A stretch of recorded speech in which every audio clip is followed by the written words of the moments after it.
have a couple of things. Both of the tests basically help you bridge the gaps for the kids. So what they do is, unlike other assessments where you can go and we can tell you exactly where they have missed skills out in the past and exactly what they're ready to move on to in the future. So if you are teaching Key Stage 3 and you know that a child has missed out a skill in year 3, I can tell you, having been Key Stage 3 coordinator, I wouldn't necessarily have known what that skill was that they were missing in year 3 because I wouldn't have known the year 3 curriculum very well. I would have had to go back and do a lot of research where this test would be able to tell me that. And the same thing, if you're primary and you have a child who's just flying with reading or with maths and is ready to go and access things that are perhaps in Key Stage 3 that you wouldn't necessarily know, well, what is that next thing on the curriculum that they can go and do? This will tell you what it is that they might be ready for next. Each of those times it tells you also who's meeting the benchmarks, who's in need of extra support, and you might already know that from the SEN registers in your school. But what it also tells you is who is on watch, and those are the kids that may not be comfortably accessing the curriculum, but may also not be weak enough to go and be flagged up for the SEN register. So it gives you a lot of information. And it will measure that progress over time. So it's really important that you go and you have them test about 3 times a year. So the way that the computer adaptive test works is the first time the kids log in, it's going to give them a question that is going to be between about 6 months and a year and a half below whatever year they're in at school. So all it knows at the beginning is how old they are in years and months. So, and what year they're in at school. So it goes and it asks them a question that's around that ability. If they get it correct, then it will get harder, and if they get it incorrect, then it will get easier. Basically, so that while at the beginning there's quite a wide standard error of measurement, by the end we've really pinpointed where they're working. So if they're continuing to get questions correct, it's just going to keep building and go higher and higher. If you have a student who's a little bit weaker, you can go and you can ask them to, you can actually adjust the test so that the starting level is a bit lower. And if you have a student who's more able, you can adjust it so it's higher, whatever you would like to do. So you do have some control. And if you have some kids who need extra time because they would normally have excess time in their access arrangements, you can go and you can give them extra time as well. One of the things that we can see is that it works based off of item response theory. So we use this lovely little analogy that if kids are able to tie their shoes, they know exactly what shoes are, they know that their shoes go on their feet, they're able to put those on. And so it works the same way. If they are able to go and break down a paragraph, we know that they can identify their letters, we know that they can read a sentence, we know that they have some basic phonemic awareness and things like that. And so it does work based off of what they are able to answer in terms of determining what skills came before and what is coming next.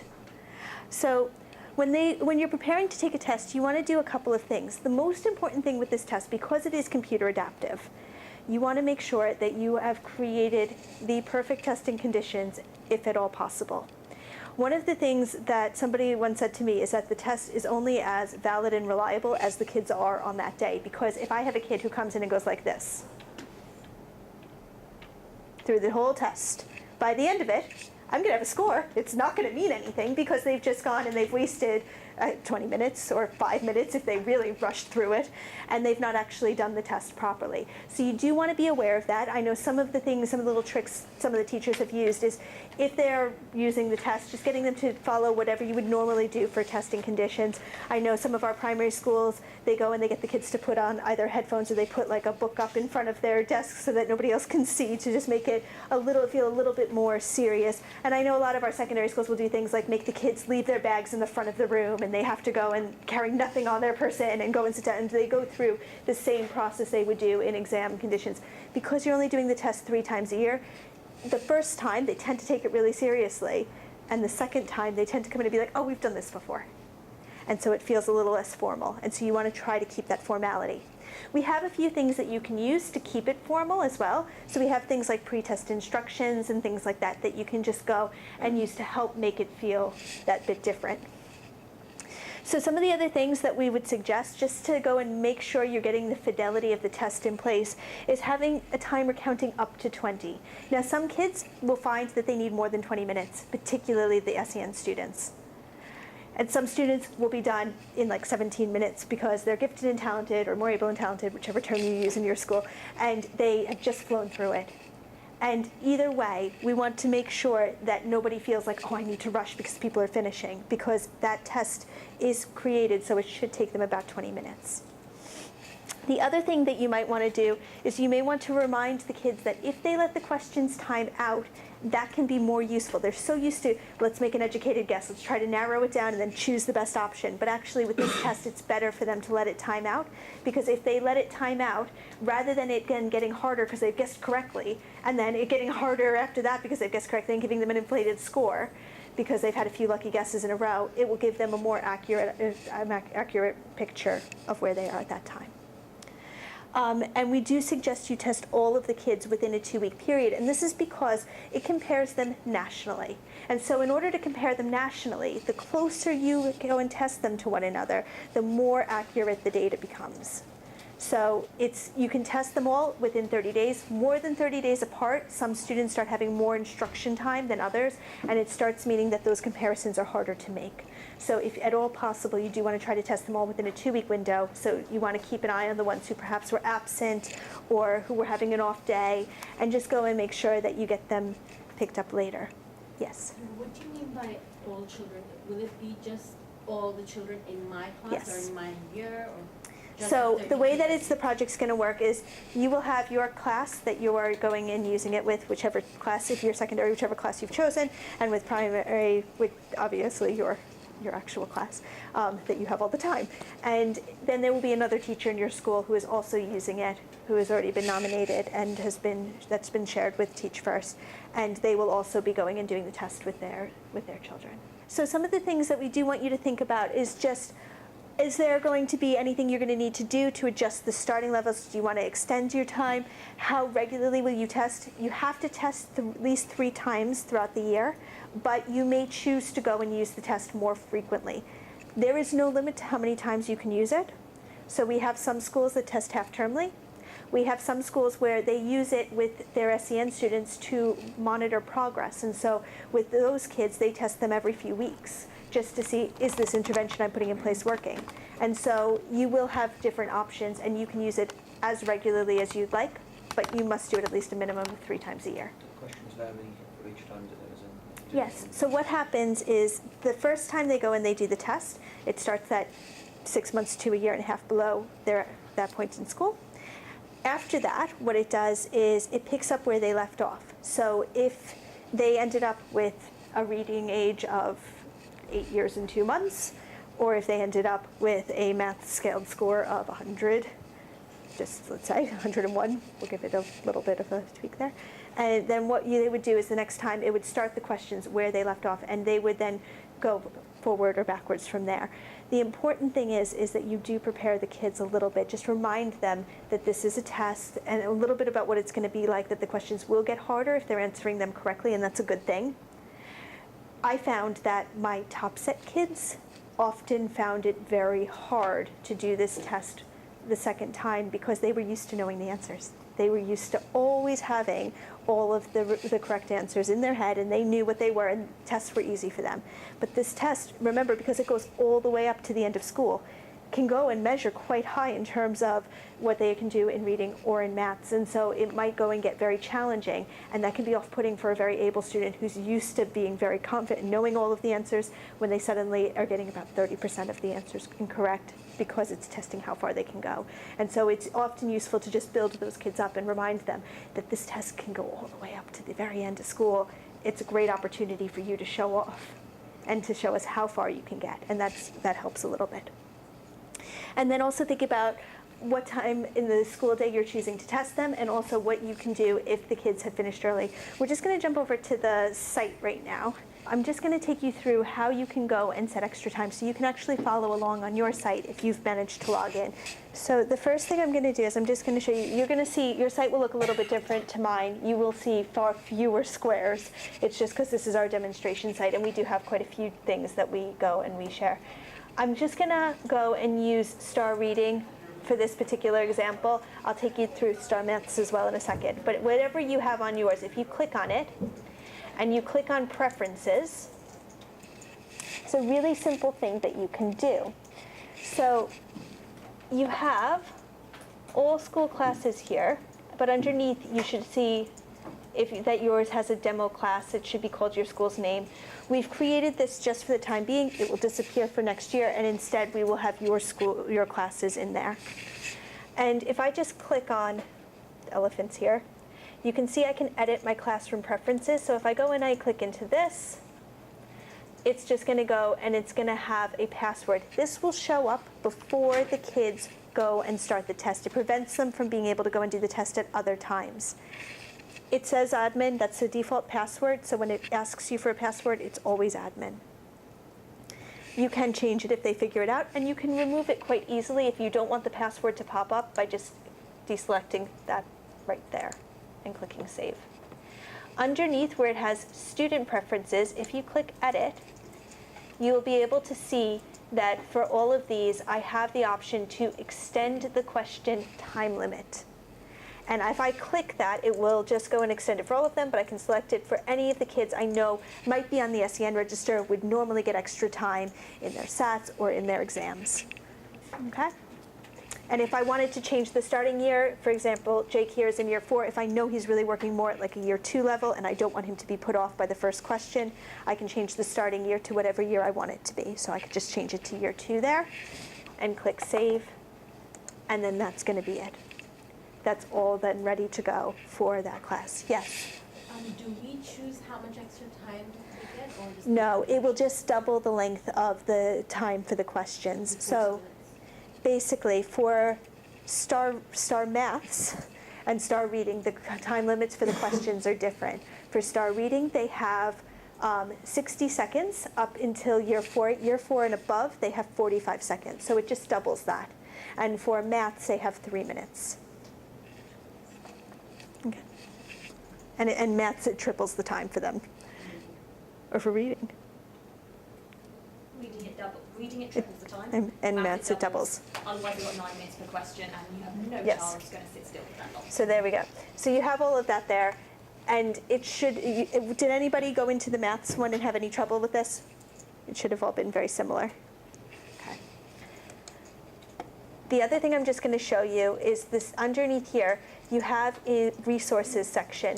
This is where you'll be able to find things like the technical manual, tips for getting started, and pre-test instructions.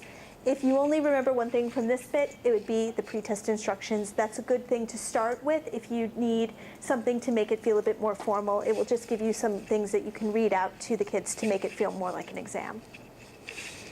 Okay? It also has all the definitions, so if there's anything you can't remember for what we talk about today, all the definitions are in here as well. Beyond that, we're going to go through and we're just going to do one last thing, which is under Screening, Progress Monitoring, and Intervention, which is the very first thing. You'll see that there's a place where you can view your screening dates. This is quite important to fill in because this is going to be where you put in your testing windows. So you're going to choose the 3 times of the year you want to test. It automatically defaults to autumn, winter, and spring. I used to change that to autumn, spring, and summer just because it matched my terms. So you can, but you can change them and name them whatever you want. And then you can just go and you can change the date. So if I know I'm going to test between the 1st of September and the 30th of September, I can make that my window. And if I know I'm then going to not test again until January, I could do the 1st of January to the 30th of January, and then I'm going to test again in May.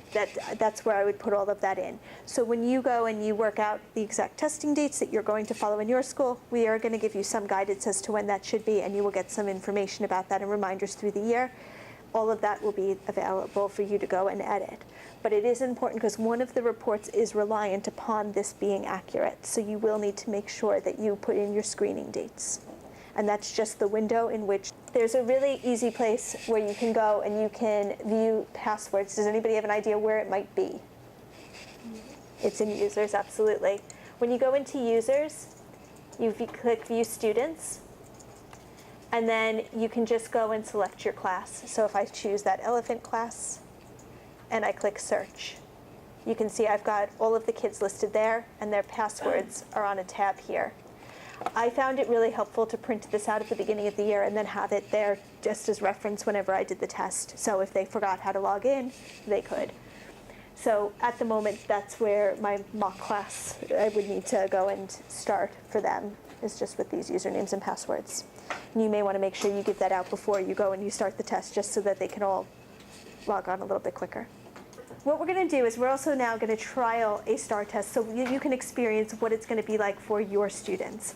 If you have, if you're a primary teacher, you will find that your mock student is year 5. If you're secondary, you'll find your mock student is year 7.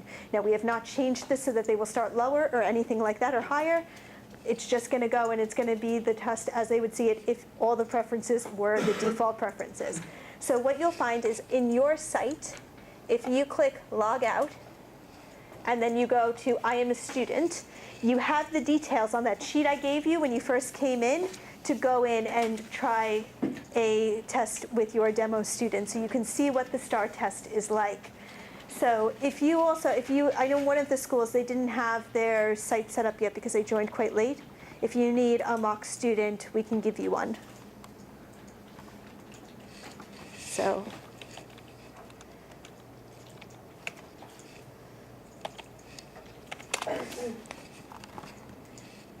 And so you would just go in as a student, this is what the kids see. You click either STAR Reading or STAR Maths. With STAR Maths, we would say they would need paper and pencil or pens or something to the effect, or mini whiteboards or something so that they can do their workings out. It will come up with you need to enter an authorization password. Does anybody remember what it is? Thank you. And then it will give you 3 practice questions to start. If you answer all those correctly, the practice questions will stop. If you answer them incorrectly, it will continue on until you have 7 to get through. This is just to ensure that the children have a 100-word site vocabulary. If they can't get through the practice questions, they're not yet strong enough English language speakers and readers to be able to go and do the STAR test. They'd be too weak for it. So you'll see it will go and ask you to just do some very simple things, and then it'll say, good job on the practice. Let's try the test.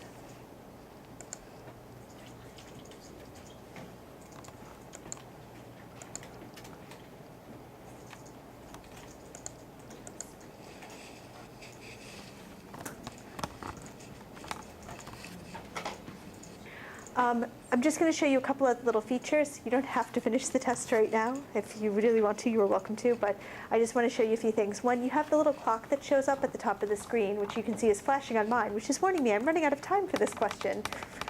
So it will give the kids a little bit of warning that their time is nearly up. If they've selected an answer, it doesn't matter whether or not they've clicked next.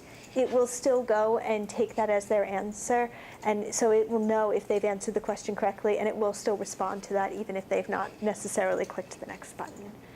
Some of the other things to note, I've obviously showed you the maths one up here. For the reading one, for the first 10 questions, if they click on the word will appear in the sentence. I don't know if anybody here did that as they were going through those questions, so they can actually read each of the words individually in the sentence, and until they click next, it's not going to move on to the next question, so they can change it, and as long as they don't click the next button at the bottom of the page. So you can see here, I could go through here, and I can then keep changing it. On the reading one, no, I know it won't because this is the math one. On the reading one, you will see it fill in the word, and then once you've gone and you've put in, once it has the correct answer and they've selected that, as long as they click next, then it will take that as their answer.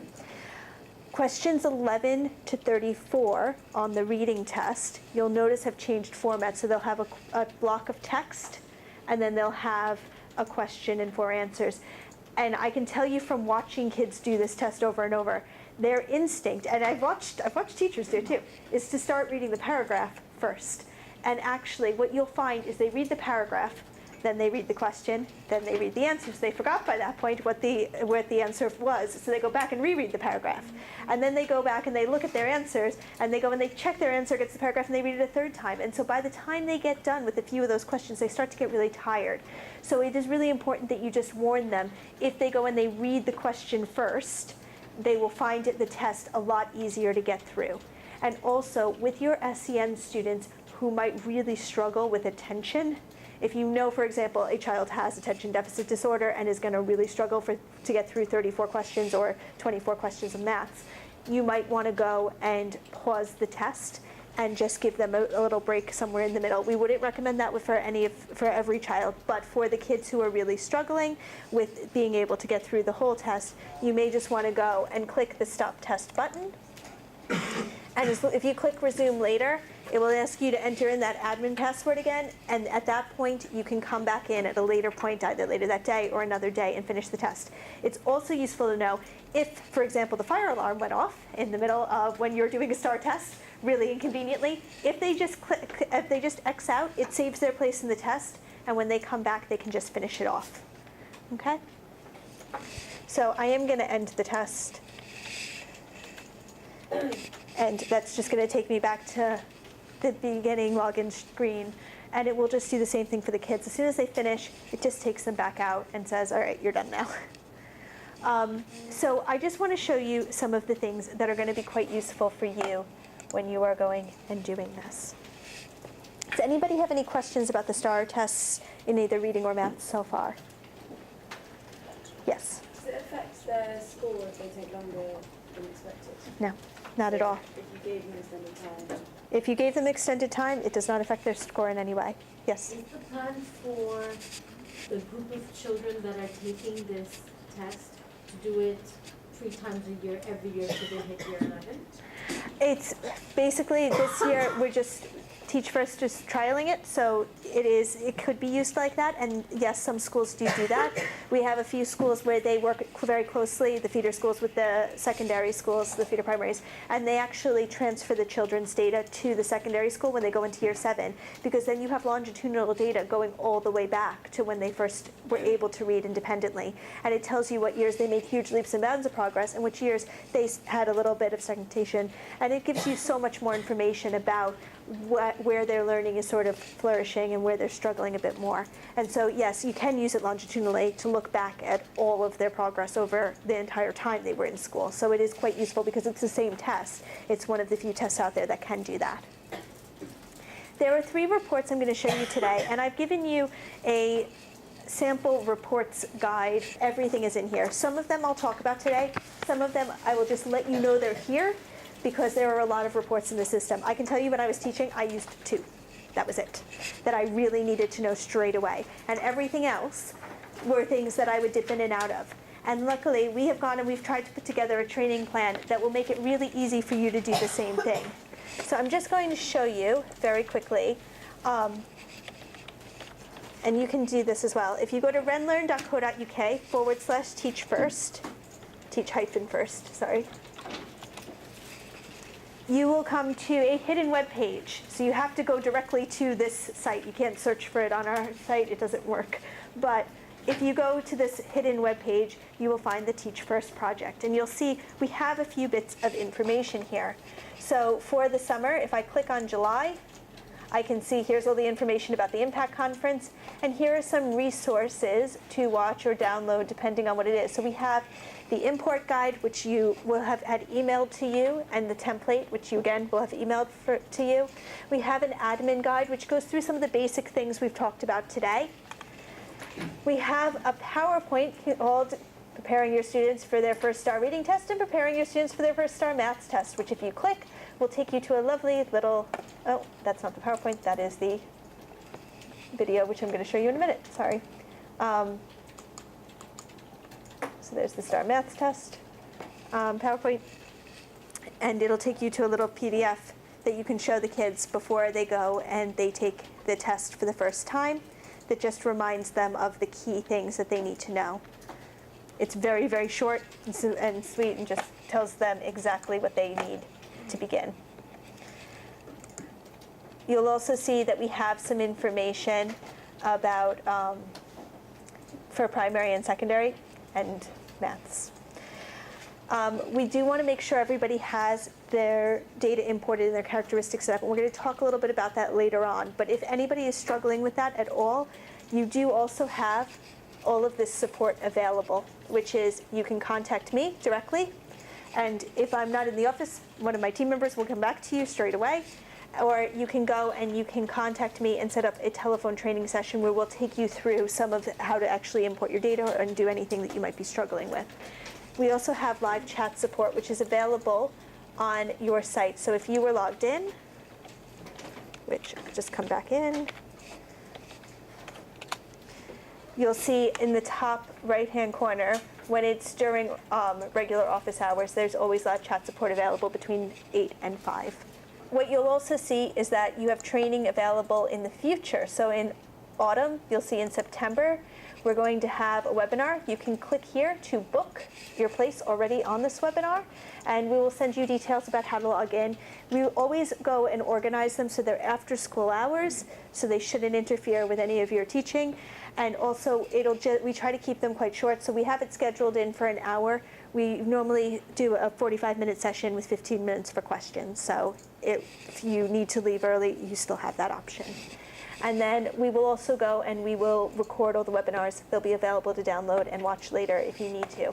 But the idea would be that along the way, you will have little bits of what might be next for using these assessments to your advantage. And you can see we have some things like the quick PowerPoints again. There's a poster you can put up in your classroom on the days that you're STAR testing. And we have some things that are coming soon here, which will be useful resources, and we'll put them up when they're relevant. And you can see we also have any goals for that month, and again, further supports there. So any of the months, you can see what's available by just clicking into it. And we have that going all the way through to summer. There are going to just be a few webinars and a few little videos to watch and things like that. So it is worth going and noting down that site. So I'm going to take you through just a couple of reports. The first report I wanted to take you through is this screening report. And it is in here in your booklet. If you are looking at STAR Reading, it's on page 5. And if you're looking at STAR Maths, it's on page 20. And I just wanted to talk to you about what you're seeing there. And what I will do is I will go into our version so that I can show you. So I've just clicked into STAR Reading and Reports, and that takes me to this screen. And I'll just go back to home because I realized I did click through that very quickly. So just STAR Reading and Reports, which I did not actually. There we go. And it's this screening report, which is the third one down. This report is quite useful. I'm going to just go and choose my year 7s. And I'm just going to tick all of these things. So what it's looking at is for the kids who have STAR tested it in the month of September, where they are falling. And I'm just going to view that report. Now, what you will see are a few different things. The students who are in green are students who are working at or above benchmark, which means that they are comfortably accessing their curriculum for that year. The students who are in yellow and red, you'll probably know who they are already because they're students who are already going to be flagged up on your NCN register, which means that it's these students here in blue that become the most interesting because these are the kids who are not comfortably accessing the curriculum, but are not weak enough to be getting extra support. And they obviously are the ones who are most at risk for falling behind. And we don't want to see them fall into this category of now needing to go and have extra support later because they have fallen further behind and have not kept up with their academic peers as they've moved forward with either their numeracy or their literacy. So we want to try to move the kids who are in blue into green. And obviously we want to go and minimize the number of yellows and reds we have. Now what you'll be able to see is there are a few bits of information here. We have the kids who are at benchmark are working at the 40th percentile rank. This means that they are working as well as or better than 40% of their academic peers. We can then see also that we have our kids who are on watch, our kids who are in need of intervention and are in need of urgent intervention. And you can also see we have our NRSS. This stands for Normed Reference Standardized Score. Is anyone here familiar with standardized scores? Quite a lot of tests will have a standardized score, which means that they have been referenced against other tests, that they should be giving you a fairly accurate picture of where the kids are falling. 100 is average, and so we're looking for the kids to be, most kids will fall between 85 and 115. If they are achieving above 115, they're usually flagged up as more able and talented, and if they are achieving 85 or below, they tend to be flagged up for the SEN register already. So you might notice some of the kids will not surprise you as to where they're falling. On the second page of this report, you'll be able to see which children are falling into which range. Now, Over here, you've got your test state. You have that standardized score. You have their percentile ranks. So that's, for example, Errol is working as well as or better than only 3% of his academic peers. So I know he's probably one of my SEN students. It has a range. If they were to come in and test again tomorrow, they should fall within that range because we know that kids, they vary day to day, but they're not going to vary enormously. So it gives you a small range that they're going to fall between. We do have a national curriculum level for either reading or maths. This is going to disappear very soon, so don't worry too much about it. We've only left it there while we were waiting to hear what is actually going to replace it, but it is going whenever we have that information. Here we have a reading age. If you're looking at the maths report, you won't see that because it won't be relevant, but for reading age, it's in years and months. So 8 years, 3 months right here, 7 years, 10 months, 6 years, 11 months. The reading age ranges from 6 years to 16 years and 6 months. And for the scaled score, we have a scaled score of 0 to 1400, and that's on both of our tests. So you'll see the kids will be ranging all the way through in their scaled score. The scaled score can often tell you a lot more because it's the raw score on the test. And what I like to do is when the kids were working really well and they had a reading age of 16 years and 6 months, or they had a very high ability in maths where I was seeing Key Stage 4 library appearing, what I would then do is I'd say, all right, it's great that you're doing so brilliantly, and it's great that you've hit the top that you range that you can reach, but in order for us to stretch you further, we're going to try to get to 1400. That is the top score that we have available, and so far in our company, we've had 2 instances of somebody actually getting to 1400. One was a professor of English who happened to be going and investigating our test for something, and the other was a student who was obviously very pleased with themselves when they managed to get to 1400. And so we go and we do use that. It's a nice little carrot to hold out for those kids who are very able. For the reading one, you'll see that we have this ZPD, which stands for Zone of Proximal Development, that is linked very specifically to another one of our programs. So if you have Accelerated Reader in your school, that's what that's linked to. If you don't worry too much about it. And it will also give you a list of any kids who've not tested during that time frame, which is obviously helpful if you need to go and then chase up some children. And I'll just very quickly pull up the same thing for maths, just so that I'm not going and missing anything out. But what you should find is that everything that you just saw there, pretty similar scores are appearing on the maths one. If I have any kids who've tested during these windows, which they haven't. So that's not actually going to be very helpful. I'll use the next report on maths, but it's the same list. What? Year 1 in maths? There's a maths class specifically. Okay. Because it was year 1. In year 7? There we go. Okay. So if I viewed this, what I should see is basically exactly the same thing. Sorry, it's our demo site, so it's mock students and mock data. So it's not always realistic, but you will see that it's the same exact format for maths. The only thing that will be different is that you won't have that reading range, and you'll have a year library instead, which relates to our accelerated maths program, so you don't need to worry too much about that. It just gives you an indication of around what year they're working in. Okay? So that's the first report I'm going to show you. I mentioned there were only a few that I used very actively when I was teaching.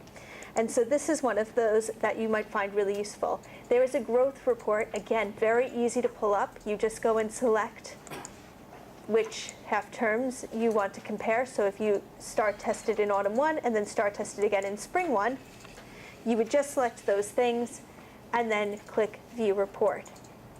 And I'm just going to select that year 7 class. Year 8 maths. Is it the year 7 or year 8 maths? Maths is year 7.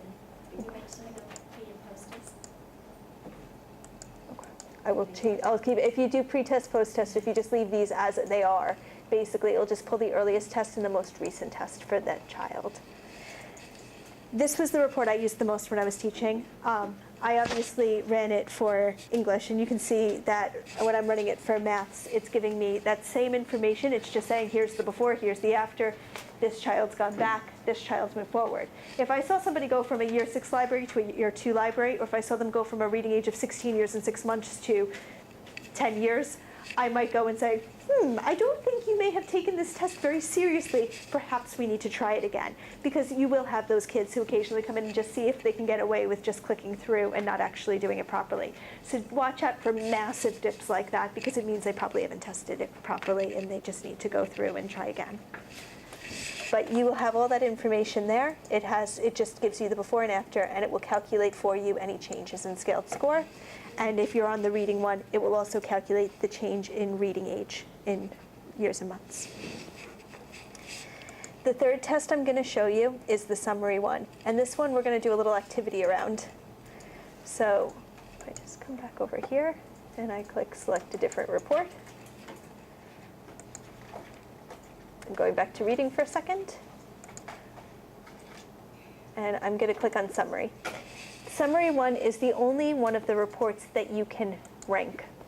And so I am just going to click rank. I'm going to choose my year 7s here.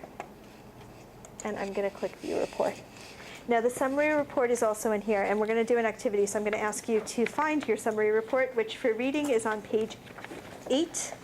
And for maths is on page 22. You can see exactly the same information, but now I know who is first and all the way down to who is my weakest. So if my top performer is going to go, I'm going to be able to see that they're probably higher up in terms of percentile rank, that they have a high normed reference standardized score, and my weaker kids are going to be the ones who fall down here. Can anybody remember what the 2 normed reference standardized scored numbers that were really important were? There are 2. So one if they're below it, that they might be on the SEN register, and one if 85. And if they're above a certain number, they're 115. So that's the first thing. If on this report that you have for either reading or maths, whichever one you're doing, can you identify the kids who are going to be your more able and talented, and where is the breaking point for your SEN kids, just so that you have that straight away. They become independent readers for reading if they have a scaled score of 174. They become, at the end of Key Stage 1, they should have a scaled score in reading of 280. At the end of Key Stage 2, 602. I don't have these available right now. I was waiting for somebody in the US to come back to me with them, because they had to go back into our learning progression and be able to get that information for me, because I can't see it. It's behind the scenes stuff. And they haven't come back yet, so I'm waiting for those 2. We were going to ask you who could do this first and find all of those figures and work out who the kids in your class who you're most concerned will be and why. So using the reports, please go and figure out who are you most concerned about, thinking about what year it is that you're looking at, thinking about where these scores fall. I just wanted to show you something that I know some people find a little bit shocking, and so it is one of those things that I thought was really useful. If you are looking at the reading, you'll remember that on that original report that I showed you, it had reading range with book levels that they should read between. And we worked it out that for our different papers, we actually have some information about what book levels they should be accessing to be able to manage the Key Stage 1 assessment, the Key Stage 2 assessment, and the GCSE papers. And we found that the levels are obviously quite high, because we would expect them. We're working on raising standards in this country, and so the levels are quite challenging. And so we do need to think about what are those strategies we're putting in place to make sure that they can comfortably access those levels, both for reading and then also for numeracy as well. And so some of the things you might want to do is you might want to access what we call our suggested skills report, or our diagnostic report. So both of those have some information that you can use to go and guide the children. So I'm just going to show you where they are.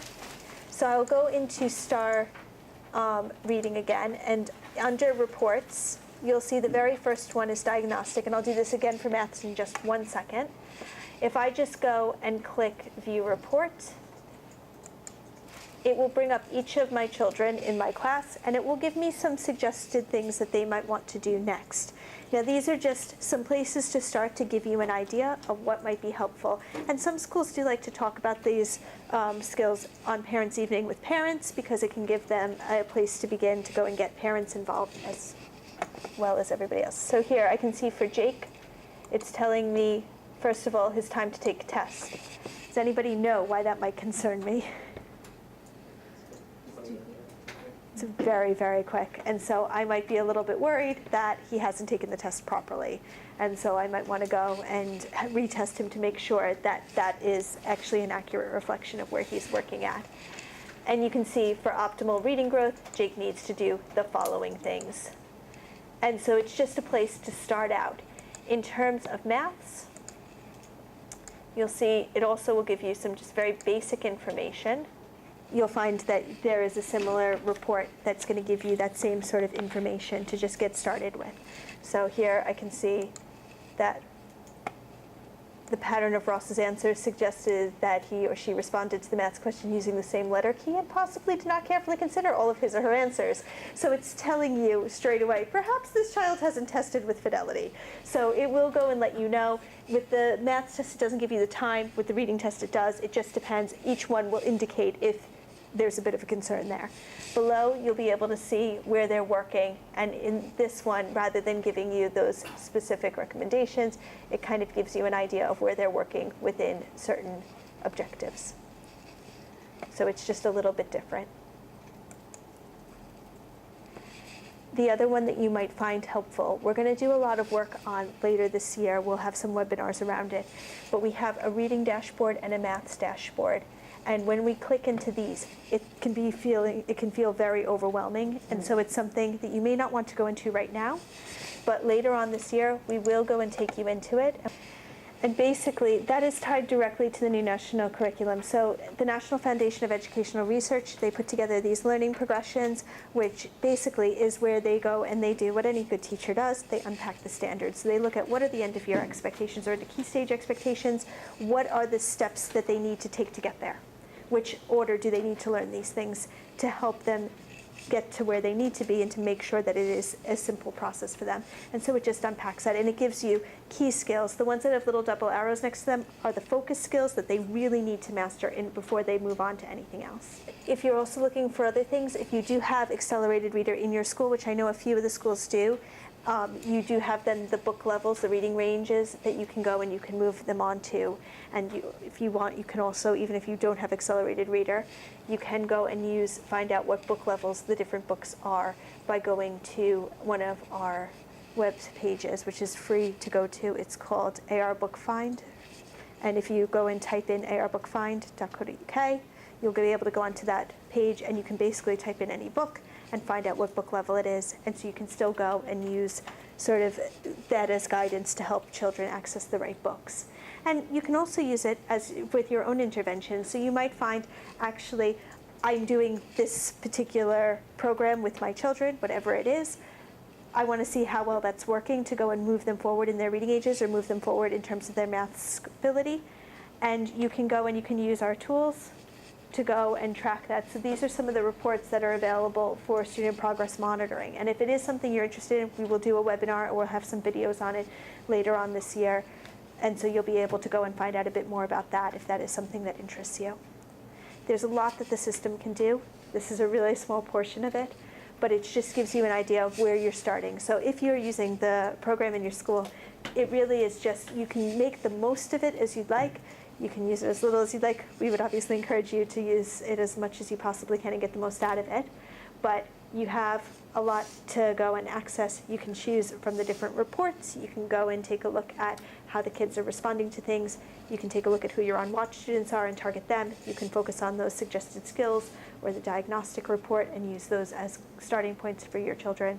Or you can just go and use it to monitor the progress of your class throughout the year in terms of how they're progressing for literacy and numeracy.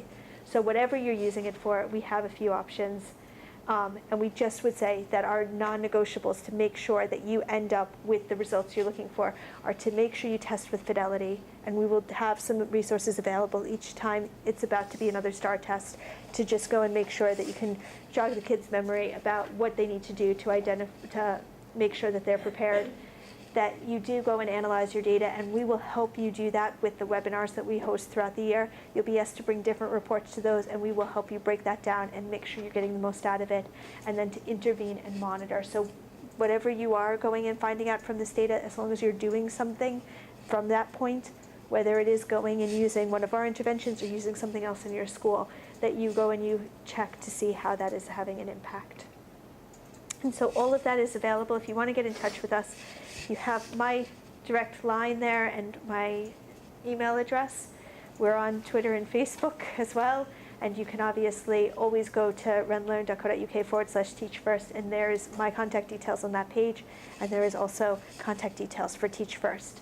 So we are going to finish in just a few minutes. I'm going to just pass things over to my colleague, which is just to explain how you're going to do your import in September. So I'm just going to pass it over to Jess. Oh yeah, I promise this should not take too long.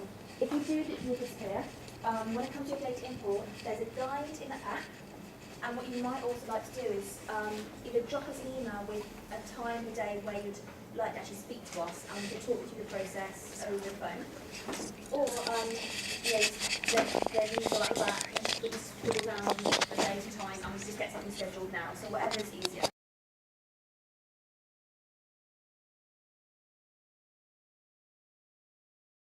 If you have imported your data, which I know one person has, that's managed to get that done today, you're free to go, enjoy the summer. So how many people have got their data with them on some form of spreadsheet? Yeah, I'll also show you the process now, so you'll be able to do it when you get back home with a spreadsheet. I promise you it doesn't take long at all. So you should have already received the template via email of what data you need. Perfect. So I'm just going to quickly show you a few things, basically the most common mistakes which cause confusion. Okay, there's very few things which cause issues with this import. Here are the most common, and believe me, we've had thousands of schools do this. The first thing is, it asks for your student's year group. Please make sure that's a single digit. If you got a Y by it, if you got a year by it, it will refuse to do anything at all. Really common mistake, just make sure it's a single digit. If it's a 10. Oh, or double digit. Very good point, maths teacher. You should be. Okay, as you can see, the others are pretty basic. So you've got things like gender, F or M, nice and simple. The characteristics column, that can be a little bit confusing. Basically, Teach First are really interested in tracking the progress of certain groups of kids. As you imagine, things like free school meals, they're really important nowadays. Now, to save you doing this all manually, which takes a bit of time, you can actually import this all in, but you do need to use certain codes. Codes are fairly simple. So, for example, FM, free school meals, EAL, obviously, and then we've got two special needs groups. One of these is just special educational needs, which is a simple SE. This is all included in that pack, don't worry. The other one is LDIF, learning LDIF, which is special educational needs with an EAH plan, EHC plan even, and is also all statemented. So you will want to differentiate between the two. So that should be all on your SIMS, if you've not already got it off already. And if you've got any issues with that, again, we can always add it in later on. Just let us know and we'll talk you through the process. The final thing that always causes issues, date of birth. Basically, we used to originally, 40 years ago, be a US firm. And because of that, it keeps wanting to translate all dates into American dates of birth. And what this means is that any poor child who's born after the 12th doesn't get recognised as a real human being. So this is in the guide, but you need to make sure that you go to Format Cells, and that's just clicking on the column, right click, And when you go to the date column, make sure it's the third one down. It's the date of birth, DD/MM/YYYY, but without the asterisk. If you've got the asterisk, it tries to transfer it into American dates, and it doesn't recognise it. It's weird, it's annoying, but we've got it. Anybody got any questions about that? The codes there, do they have to be in that order? No, doesn't matter. You mean any order you want, and if a child does have multiple codes, just stick a dash in, and it'll recognise it. And this is just the stuff which, Teach First want. If there's other information which actually you as a teacher would like to add on your own, we can add that in with you later on.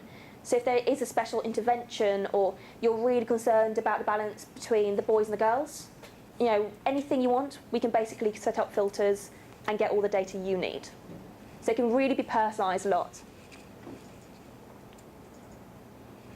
Okay, so in that spreadsheet I gave you, I've already stuck in as much information as I could, try and save you a bit of bother. The only thing you're going to want to put in is which class the kids are in. We've got it on the lines of, if you're Teach First, you're Class 1. If you're not Teach First, you're Class 2. So nice and simple, Class 1 or Class 2. And then if you just stick in the staff details, that will complete it. So their name, first and last name, their username and the password. As you'll already have found, it asks you to reset the password anyway. So feel free to set your colleagues. They'll be asked to reset it to something a little bit more private if they want. In terms of the import, I'm just very quickly going to take you through that process. Which way should I do it? Okay, so just to make sure, and a quick reminder, you've got to use this website address. You can't Google it, it doesn't appear. And if you've got another site, so maybe you're already using Accelerated Reader, it will be something totally different. So just to make sure you get the data on the right site. And then you'll just use your teacher's username and password. So if you do want to follow along, then it's going to be nice and simple. The first step is to go to Users and import information. So on the home page, just going to Users here, and it's near the bottom, Import Information. Now I can't go through the entire route because we haven't got the spreadsheet on here. Forgot about that bit, but I can talk you through. So now the first thing is you just find that file, nice and simple, and then say what year you want to be in. We've already added in your 2016 to 17 school year, so just choose that in the drop-down box. If you have got the kids in the wrong year, let's say they're moving into year 8 and you've got them in year 7, don't worry, we can fix all that, just let us know. We can pretty much fix everything.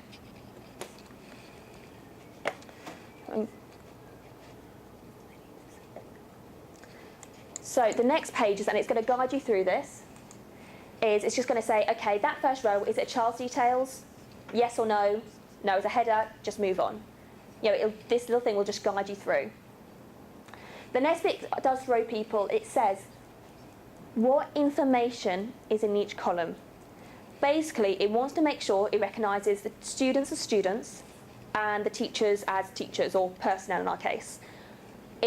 All you do is click on the drop-down box and just select that option, and you're done. It's really simple just to move along. If you've got any extra columns, there's an ignore option, so just click on ignore and it'll move you on. And then you literally just keep moving through, keep clicking next, and that is it.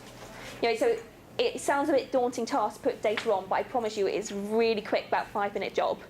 You keep clicking next and next and next, and then it's done.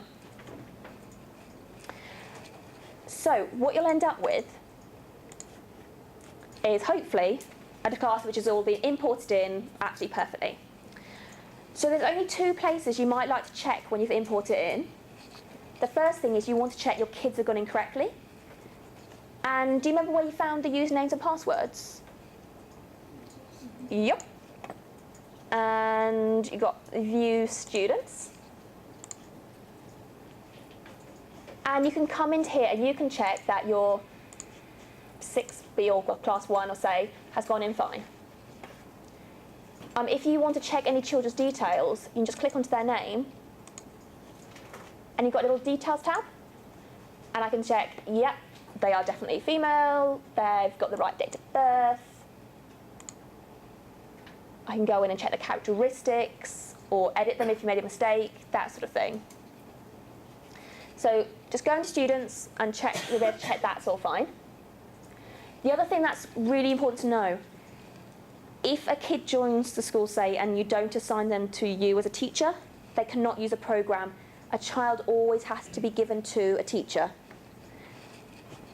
The easiest way to check this, and this is the only other admin place you need, you don't need any other admin area, is right next to users, is courses and classes. And course and classes is just where everyone's matched up. So you're going to have a little course called STAR. And within that course, you're going to have 2 classes. You're going to have class 1, class 2. And I can just click into here. And if there's any information missing, so if it's saying there's no products assigned, for example, I can just click on STAR Maths or STAR or whichever product's available, and it'll do it. So for those of you who haven't got a spreadsheet with you, I'm not going to go into a huge amount of detail because I know you're going to be able to do it at home. But as I said, look at that guide, and there's a step-by-step there. And then you can always contact us. So if there's a particular time you'd like to organise a chat, like you are in school and you have some free setup time in the morning of that first day back, let us know the time and we can make sure we call you at that point, or you can call us, whatever. If you also you've set it all up and you'd like one of us to check, so you think it's fine but you're not 100% sure, just give us a call, drop us an email, and we'll be happy to go through, check everything's fully set up and ready to go. So I know you probably all want to disappear off and enjoy the summer holidays, but anyone got any final questions? Yeah?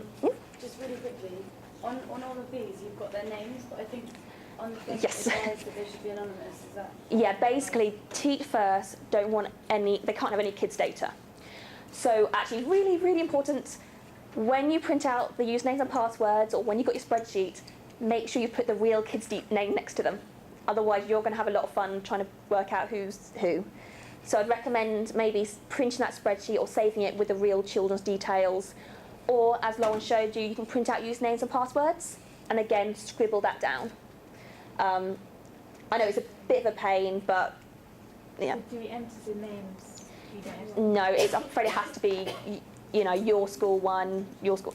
It's just because of the fact that the Teach First to pay for you guys to do this project, and because everything's under a Teach First district site, they can see what's happening, which means that the students' names can't be on there just for data protection purposes.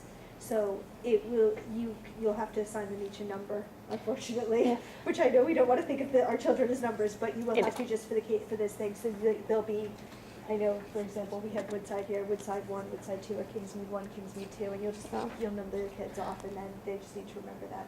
I might get them to write it in their reading logs or their homework diaries for that. And I mean, if you have got a child who's already using STAR Reading or STAR Maths, I'm afraid they will have to repeat the test twice, which isn't perfect, we know, but... Yeah, so if your school does already use Accelerated Reader or Accelerated Maths, and you know that they do, and I did have somebody already mention that earlier today, try not to test them on the same day as they would normally be doing it, because they will get fatigued and it will show in their results.